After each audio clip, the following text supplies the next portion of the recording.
அஸ்ஸலாமு அலைக்கும் வரஹ்மத்துல்லாஹி வரகாத்து. கண்ணியத்திற்குரிய பெருமக்களே, சையதுனா இப்னு மஸ்ஊத் ரலியல்லாஹு அன்ஹு அவங்க தெருக்கல்ல நடந்து போவாங்களாம். போகக்கூடிய அந்த நிலையில ஒருத்தர் அவங்கள திட்டிக்கிட்டே இருப்பாராம். அந்த நேரத்துல சையதுனா இப்னு மஸ்ஊத் ரலியல்லாஹு தஆலா அவங்க சொல்லுவாங்களாம், நீங்க என்ன திட்டுறீங்க, என்கிட்ட 3 நல்ல குணங்கள் இருக்குது அப்படின்னுவாங்களாம். என்ன அந்த 3 நல்ல குணங்கள்? அதுல முதலாவது, அல்லாஹுடைய வேதத்திலிருந்து ஒரு ஆயத்தை நான் விளங்கினால் பிற மக்களும் அதை விளங்கணும் என்று நான் ஆசைப்படுவேன் அப்படின்னாங்களாம்.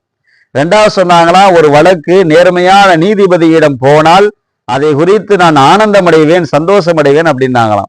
3வது சொன்னாங்களாம், ஒரு ஊர்ல மழை பெய்யுது, அந்த மழையை கொண்டு அந்த ஊர் செழிப்பாகுது என்று நான் கேள்விப்பட்டால் அதை கொண்டு எனக்கு எந்த பலனும் இல்லை என்று சொன்னாலும் அதை குறித்து நான் மகிழ்ச்சி அடைவேன், மழையை கொண்டு அந்த ஊர் செழிப்பாச்சே என்று நான் ஆனந்தம் அடைவேன் என்று இந்த முத்தான 3 குணங்களை அவருக்கு சொல்லித் தருகிறார்கள். பெருமக்களே, நல்ல எண்ணங்கள் தான் நல்ல அமல்களை உண்டாக்கும்.